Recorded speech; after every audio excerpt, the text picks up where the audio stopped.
Bienvenidos a la primera edición de los premios Oscar ITV. Los nominados en la categoría Mejor Actor son David, de Servisimó, Igualada, por su papel de asesor de servicio en la ITV Audi Service Key. Y bueno, una pregunta. Se ha encendido un testigo en el cuadro de instrumentos. Sí, ya le hemos detectado la luz de freno que no funciona trasera. Genial. Un momentito, le voy a mirar si es la derecha o la izquierda. ¿Se tiene que ir otra vez? Sí, un momentito. No sufra. Gorka, de Río Import, Gabá, por su papel de asesor de servicio en la ITV, accesorios originales Audi y Saga. Venga ya, a ver si ahora aquí va a haber garantías para todo. Explícame eso cómo va a haber. Mira, ven, pasa. Ferran, de Recambios Can Bruixa, Sant Joan Despí, por su papel de asesor de servicio en la ITV, la garantía, sistemas y procesos. ¿Quién es el valiente que le dice ahora a la señora Ferrer que los costes los paga ella? Que sí, que te lo cubre la garantía, tranquila. Las nominadas en la categoría Mejor Actriz son Natalia, de Autopodium, Girona, por su papel de personal de garantías en la ITV Elsa para no técnicos. El jefe de taller está aquí, Trina. Pasa la garantía ya, ¿vale? Pero ¿cómo puedo hacerlo? Si es incorrecto, tenemos que mirar otra cosa. Pues no sé qué hacer. Pues yo no lo sé. Tampoco. Pues ¿qué hacemos? Lucía, de Recambios Can Bruixa, Sant Joan Despí, por su papel de responsable de garantías en la ITV La Garantía, sistemas y procesos. ¿Pero tiene su vehículo en garantía? Pues sí, la verdad es que sí que lo tiene. Pues tenemos la obligación de atender a todos los clientes según el contrato de postventa de Baesa. Miriam, de Río Import, Gabá, por su papel de responsable de garantías en la ITV, accesorios originales Audi y Saga. Esta garantía es el tipo 1 a 1. 1 a 1, eso es nuevo. Sí, esto es de los accesorios originales Audi que se montan en vehículos Audi con el servicio oficial. Ahora podéis realizar vuestras votaciones. Para ello solo tenéis que acceder al cuestionario que encontraréis en esta ITV y seleccionar el actor y la actriz a los que queréis dar vuestro voto. El actor y la actriz que más votos consigan recibirán un obsequio por gentileza de formación IT ITV.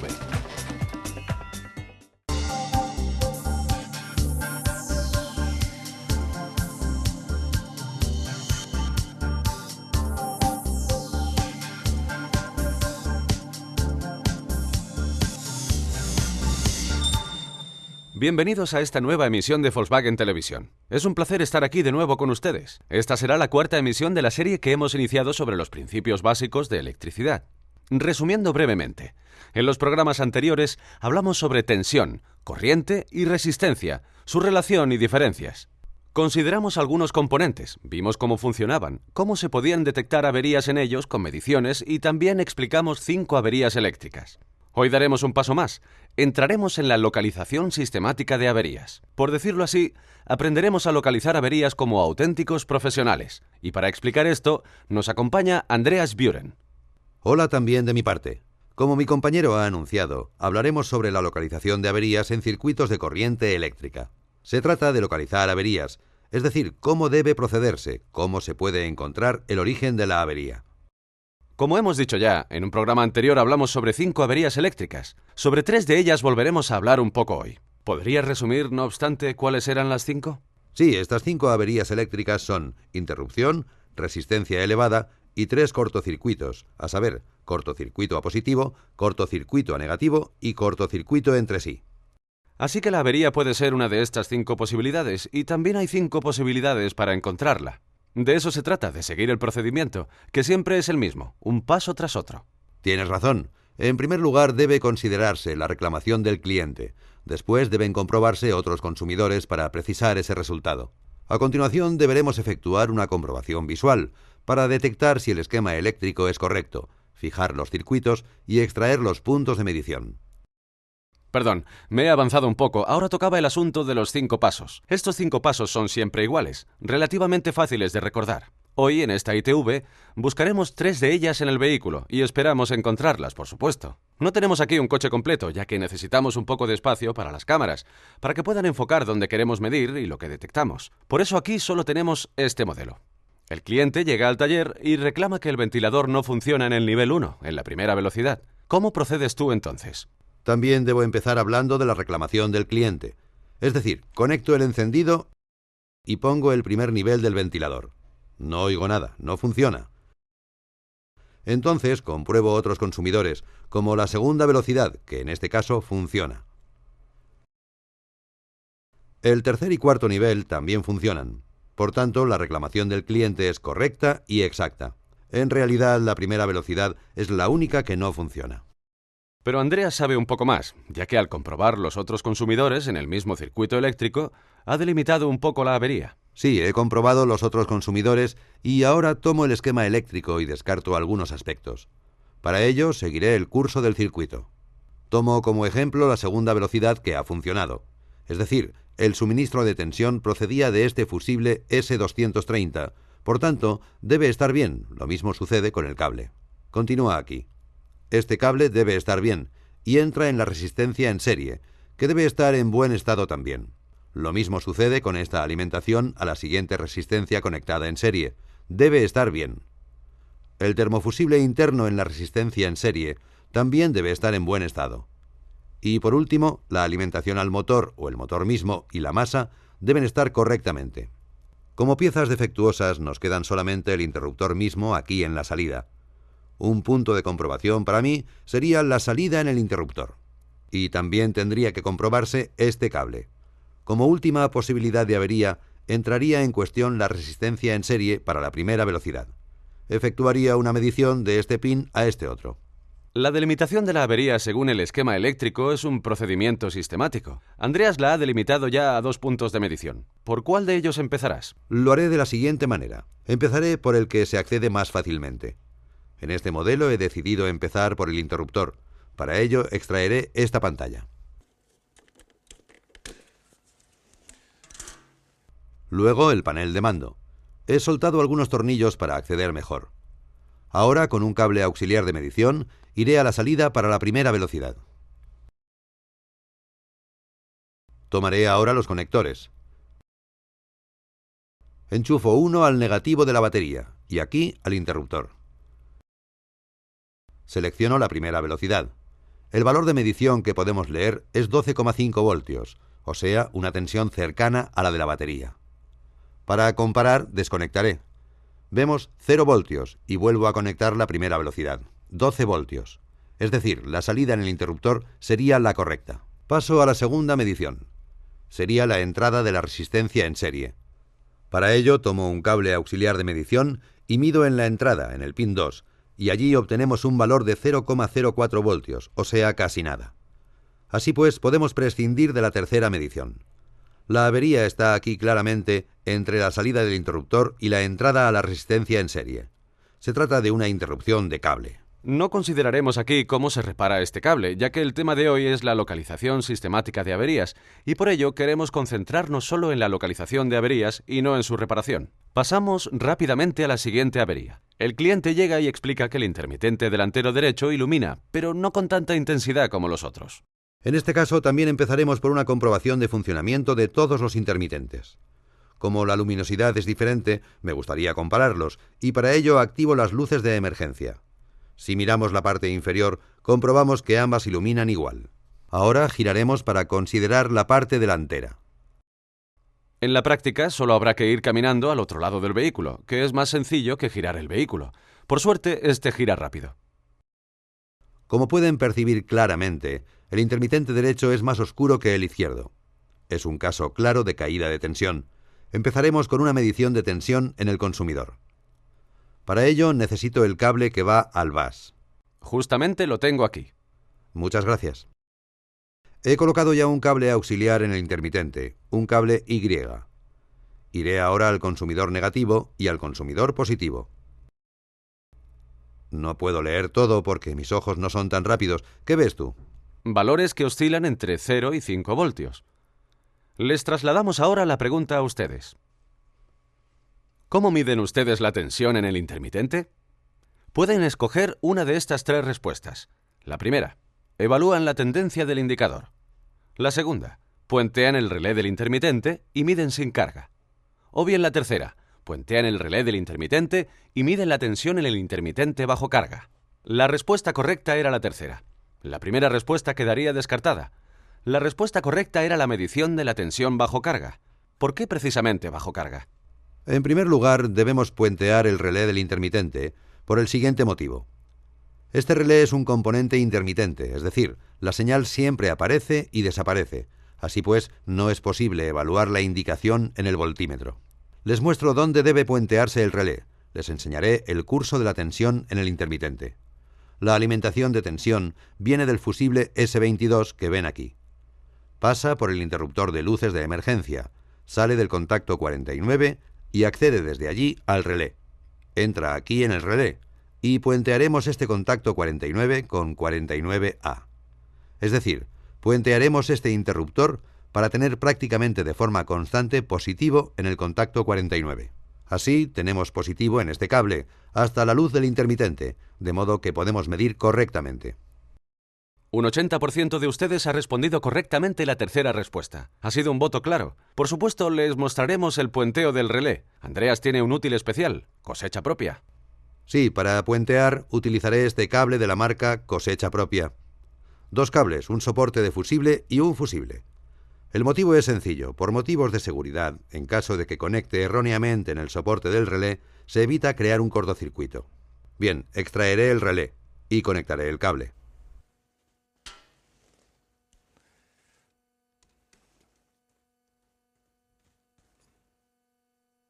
Como vemos, obtenemos una indicación constante. Es decir, la tensión en el consumidor asciende a 4,88 voltios. Es claramente baja. Es constante, pero baja. La tensión de a bordo sería de 12 voltios. Teníamos 12 voltios de tensión de a bordo. Queremos comprobar si realmente está esta tensión. Perdón, se ha enganchado aquí. Comprobaremos de nuevo la tensión de a bordo, que es de aproximadamente 12,5 voltios. En el consumidor había aproximadamente 6, o sea que nos faltan unos 7 voltios. Vuelvo a la medición de la respuesta 2. Comprobar la tensión en el consumidor sin carga. Para ello vuelvo a extraer el conector, mido directamente en el consumidor y allí medimos, sin carga, 11 voltios. Como conclusión, nunca se puede efectuar una medición de caída de tensión sin carga. Siempre debe fluir corriente, es decir, el consumidor siempre debe estar conectado, de forma que realmente tengamos un valor que pueda medir una caída de tensión. La tensión de 5 voltios que hemos medido en el consumidor, hemos dicho que es muy baja. Hay algo que falta, por eso la bombilla ilumina menos. Ahora debemos buscar qué nos falta, tanto en el lado positivo como en el negativo. Empezaré por el lado positivo, es decir, continúo con un cable en el cable positivo de la lámpara y mido la caída de tensión contra el positivo de batería. La caída de tensión aquí es de 1,4 voltios. No es un valor bueno, así que también debe analizarse, pero esta no es la avería que buscamos. En nuestra avería deben faltar alrededor de 6 voltios. En total faltan ahora 7 voltios. Me faltan unos 1,4. Cae precisamente algo por encima de este 10%. De todas formas, por la práctica, debemos decir que una caída de tensión de 0,4 voltios sería algo aceptable. O sea, aquí debería también comprobarse. Ahora veamos antes la caída de tensión en el lado negativo. Para ello iré al cable negativo de la lámpara y mediré contra la masa de batería. Vemos aquí la avería que buscamos. Faltan prácticamente 6 voltios. Y este es el motivo real por el que falta tensión en el consumidor y la bombilla no luce como es debido. Como hemos visto, la medición de caída de tensión debe efectuarse siempre bajo carga. Hemos localizado ya la avería entre la lámpara y el lado negativo. ¿Cómo debe procederse a continuación? Como vemos en el esquema eléctrico, aquí tenemos la bombilla y en el lado negativo había una avería. Tenemos una conexión 119. Es una conexión de masa en el ramal de cables. No se accede a ella sin más. Si seguimos un poco el esquema, vemos que la conexión 119 en el ramal de cables tiene un contacto con un punto de masa número 12. El punto de masa número 12 está en la carrocería, delante a la izquierda, y este sería el siguiente punto de comprobación con buen acceso. Masa no es enseguida masa. Hay conexión de masa y puntos de masa. Los puntos de masa, por lo que he entendido de la explicación de Andreas, deben considerarse con un poco de cuidado. ¿Cuál es la diferencia real entre conexión de masa y punto de masa? Podemos observar este ramal de cables. Este cable delgado sería, por ejemplo, una conexión de masa. y estas conexiones de masa están unidas con un punto de soldadura en el ramal de cable con otras conexiones de masa. Y partiendo de un punto soldado, sale otro cable algo más grueso, a un punto de masa. O sea, a un punto de atornillamiento real. Es decir, este punto de atornillamiento puede medirse y comprobarse perfectamente. Una conexión de masa en el ramal de cables, por lo general, es de difícil acceso, ya que para ello debe seccionarse el ramal de cables. Pero entonces comprobaremos ahora la conexión de masa. Para ello iré al otro lado. Y mediré el punto de masa, que se encuentra delante en la carrocería, este de aquí. Va contra el negativo de batería y vemos una caída de tensión de 0,6 voltios. Todavía es un valor correcto. Es decir, el punto de medición mismo está bien. El origen de la avería está entre el negativo de la lámpara y el punto de masa. Para una localización más exacta, debería seccionarse el ramal de cables. Pero en la mayoría de casos esto no resulta útil, porque da mucho trabajo. Tienes razón, no sale a cuenta por el tiempo de trabajo. Debería considerarse esto, y si resultara muy costoso, directamente debería tirarse un nuevo cable de masa a un punto de masa. Hemos hablado ahora sobre vehículos que llevan montado un relé de intermitente. Actualmente los vehículos ya no disponen de ellos, y otros vehículos, aunque tienen un relé de intermitencia, es muy difícil acceder a él. Por eso, tienes reservada una medición alternativa. Sí, tenemos otra opción. Para ello desmontaré de nuevo el relé. Si el relé no se mueve, podemos medir el propio relé de intermitente o la unidad de mando. Exacto, se trata del caso en el que es difícil acceder a un relé de intermitencia o en el caso de que el vehículo no disponga de él. Hagamos como que no podemos acceder a él. Tomaré un cable DSO, en este caso el DSO 1. Lo conecto de nuevo al consumidor, a la luz de intermitente. De nuevo positivo y negativo directamente de la lámpara. Vuelvo al equipo de diagnosis y pulso la tecla IR A. Cambio al DSO. El DSO inicia enseguida el funcionamiento automático. Modificaremos algo el tiempo. Aquí tenemos un valor, pero para ver esta señal algo mejor, modificaré el tiempo en 0,2 segundos. Ahora dura un poco y deberíamos obtener una señal limpia. Ya la tenemos. Ahora activo congelar imagen. Aquí vemos 2,5 ciclos de intermitencia. Coloco ahora el cursor para ver la tensión, para ver cuál es la amplitud. Para ello voy al valor más alto que vemos aquí. El valor más alto es el valor en el que el interruptor está completamente cerrado en el relé. Y aquí vemos una tensión de 4,5 voltios. Y 4,5 voltios es la tensión real en el consumidor, la que medimos aquí. En principio, la misma que también hemos medido con el relé puenteado. Este sería un método de medición alternativo. Si recuerdan, teníamos casi el mismo valor de medición con el relé puenteado.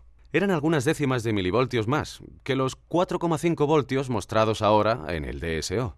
Entonces, el procedimiento ha sido el siguiente. Primero, control de funcionamiento y comprobación de otros consumidores. Eso lo ha efectuado Andreas con la luz de emergencia. Entonces, se realiza la medición de tensión, muy importante, bajo carga. Y hemos comprobado dónde se producía la caída de tensión, o bien en el lado positivo, o bien en el negativo. Aquí en primer lugar era el lado negativo, y con ello obtenemos la fuente de la avería, una elevada resistencia. Si tienen preguntas sobre nuestras mediciones, tienen tiempo ahora de plantearlas. Envíen un mensaje a Andreas Buren, ahora mismo, y la responderá con mucho gusto a continuación.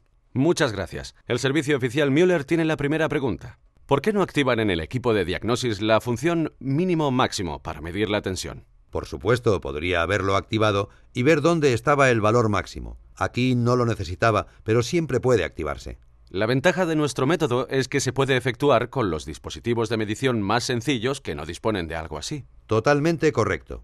La siguiente pregunta nos llega del servicio oficial Unheiser. ¿Es necesario realmente el fusible al puentear el relé? Se trata del útil especial que has fabricado tú mismo. Lo tengo aquí de nuevo. Sí que es necesario. Por motivos de seguridad deberían tomar algo así, ya que en el caso, como ya dije, de que se equivoquen en el soporte del relé, se generaría inmediatamente un cortocircuito. Es decir, voy al cable positivo y, por error, entro contra masa. Si el fusible no estuviera dentro, alguna otra cosa se quemaría, y si este componente no estuviera protegido, se quemaría el cable. Así que lo recomiendo siempre por motivos de seguridad. De nuevo del servicio oficial Unheiser nos preguntan por qué no se montan ya los relés de intermitencia. En vehículos modernos como el Touran, Golf 5 o Passat, en lugar del relé intermitente se monta la unidad de mando de red de a bordo, que asume la misión del relé. Y el servicio oficial Bremer pregunta de nuevo por la utilización del DSO para localizar la caída de tensión. ¿Puede deducirse de esa forma si la caída de tensión es del lado negativo o positivo? Con el DSO hemos comprobado simplemente la tensión en el consumidor, pero podría haber realizado, por supuesto, los mismos pasos de medición que antes, es decir, hubiera ido con el cable de positivo de la lámpara contra positivo de la batería. También con el DSO hubiera tenido prácticamente el mismo resultado que con la medición anterior. Se tiene que utilizar exactamente así. Los valores de medición son los mismos en todo caso. El servicio oficial EICHAG pregunta de nuevo por el intermitente, por la caída de tensión. ¿Por qué se produce la caída de tensión? La caída de tensión es siempre una resistencia elevada. Puede suceder por alguna conexión corroída o por cualquier interrupción de cable, donde queden quizás solo 1 o 2 hilos. Y en nuestro caso, sucedía algo así en la conexión a masa. Exacto. Esta ha sido la primera ronda de preguntas. Ya saben, después habrá otra. Nos dedicaremos ahora a las averías del vehículo. El cliente tiene otra avería en reserva. Llega al taller quejándose de que el limpiaparabrisas no funciona correctamente. El limpiaparabrisas no funciona. Procederemos igual que hasta ahora. Realizaremos de nuevo un control de funcionamiento. Conectaremos para ello el encendido y activaremos el limpia. Como vemos, no funciona. Efectuaré una comprobación visual de los fusibles. He buscado el lugar de conexión de ellos. Este ocupa la segunda posición. Tengo en el bolsillo un fusible nuevo, como seguramente todos ustedes. Después de montar el fusible, comprobaré de nuevo el funcionamiento. Es decir, conectaré el encendido y el limpia. La primera velocidad funciona, la segunda también. La desconexión final también, y lo mismo la intermitencia. No queda nada más. También limpia detrás. Como última posibilidad delante, limpiado y lavado, veamos qué sucede. ¡Zas! Se ha fundido un fusible. Es un cortocircuito claro. Y esa masa, ya que si no el fusible no tendría ningún motivo para fundirse. La comprobación completa aparece de nuevo en el esquema. Hemos deducido que debe haber un cortocircuito. Ahora debemos encontrar dónde se esconde. Por ello debemos consultar el esquema eléctrico. Debemos localizar los puntos de medición en el esquema eléctrico. Veamos el esquema. Esta bomba es una bomba dual, ya que funciona para lavar delante y detrás. Se activa desde aquí con positivo y aquí con negativo, funcionando en sentido antihorario. Si tiene aquí el negativo y aquí el positivo, funciona al revés. Veamos el curso de tensión para esta bomba. El positivo se obtiene mediante el fusible S223 y pasa por aquí. El negativo lo obtenemos de aquí. Y aquí tenemos los símbolos para esta posición del interruptor. Para el lavado posterior sería esta posición del interruptor, o para el lavado del parabrisas sería esta otra. Empezaremos con la función correcta, con el lavado del limpiaparabrisas que funcionaba. Es decir, la posición del interruptor sería positivo aquí enfrente. Así pues, tendríamos aquí positivo y en este lado negativo. Funcionaba correctamente. Al revés de antes, cuando hemos puesto positivo en este lado y negativo en este otro, ha saltado el fusible. Como tenemos un cortocircuito a masa, debe estar en este cable conductor a positivo. En algún lugar de esta pieza debemos tener contacto con masa. Para comprobar esto retiraría este conector y veremos si hay un potencial, ya que con el interruptor no activado, el voltaje aquí debería ser nulo. Acabas de decirlo, Andreas. Debes retirar el conector. Esto no solo es para que el potencial no toque, sino que tiene un motivo práctico. La palabra clave es, por supuesto, masa. Correcto. Con el interruptor no activado no hay masa, ni potencial. Si fuera otro circuito, por ejemplo una bombilla o un intermitente, debería extraer el consumidor o bien retirar el conector del consumidor para comprobar. Así, retiraré el conector, tomaré mi cable y realizaré una medición de resistencia contra masa. Dijimos que en este cable no podía haber un potencial a masa, y aquí tenemos. Había una indicación en voltios. En realidad no deberíamos tener ningún paso de corriente, pero lo hay, y esto es señal de que hay algo mal aquí. Se trata de una conexión a masa que no debería haber. Retiraré este conector. Como hemos visto en el esquema eléctrico, ahí hay una conexión. Lo retiraré simplemente para ver si la avería se elimina. Pero como podemos ver, sigue estando ahí. Esto nos indica que esta conexión a masa no deseada tiene que estar en algún lugar entre este conector en la bomba y la conexión T10B. Para comprobar, efectuaré otra medición, esta vez en la pieza contraria del T10B.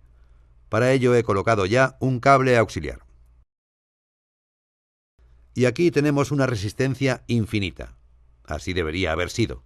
Es un caso claro de cortocircuito negativo en el cable de este conector al T10B. Lo importante ahora es si hay continuidad o no. Si la resistencia es de 1 ohmio, o 2, o 4, no es relevante. Exacto. Aquí no puede haber conexión a masa, si, como hemos dicho, las masas naturales están desembornadas. Así pues, hemos utilizado los 5 pasos. En primer lugar, hemos escuchado la reclamación del cliente. El mecánico en el taller se ha asegurado de qué es lo que funciona y qué es lo que no funciona.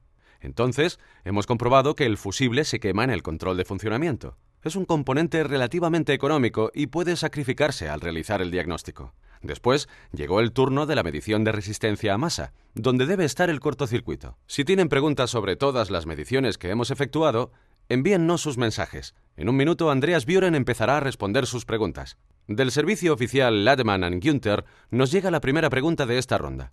¿Puede alimentarse el intermitente directamente con masa en la caída de tensión? Es decir, colocar directamente un cable en el negativo de la batería para localizar más rápidamente dónde tiene lugar la caída de tensión. En todo caso, deberá procederse como hemos efectuado aquí, comprobando la tensión en el consumidor. Después, comprobar si se trata del lado positivo o negativo. En nuestro caso era del lado negativo, y entonces se puede tender un cable auxiliar desde la masa de batería a la luz de intermitente. Se habría solucionado esta avería. Pero hay un cierto riesgo al comprobarlo así. Al extender un cable de medición, debería tomarse uno como el que hemos utilizado para puentear el relé. Al medir, debemos saber qué estamos haciendo. Al tender un cable negativo, debe sostenerse, por supuesto, contra el negativo de la lámpara, no contra el positivo de la lámpara. La siguiente pregunta nos llega del servicio oficial Krause. ¿Dónde has conectado exactamente el cable auxiliar? Todos los cables auxiliares los hemos buscado en el esquema eléctrico y hemos ido a los pins correspondientes. No hemos querido confundirles, sino que debido a que los puntos de medición eran de difícil acceso para la cámara, hemos tendido estos 10 centímetros de cable para verlo con todo detalle. Del servicio oficial Bier Schneider nos preguntan ¿por qué no salta el fusible en un cortocircuito a positivo? Un cortocircuito a positivo es un contacto no deseado de dos cables positivos que alimentan diferentes consumidores. En este caso no salta ningún fusible porque no hay diferencia de potencial entre esos dos puntos. Consecuentemente, el paso de corriente tiende a cero. Es imprescindible que el contacto sea anterior al consumidor. De lo contrario, no se trataría de un cortocircuito a positivo, sino a masa, y ello haría saltar el fusible correspondiente. El servicio oficial Reisinger envía la última pregunta. ¿Qué sucede cuando se monta un fusible de más amperaje del que corresponde?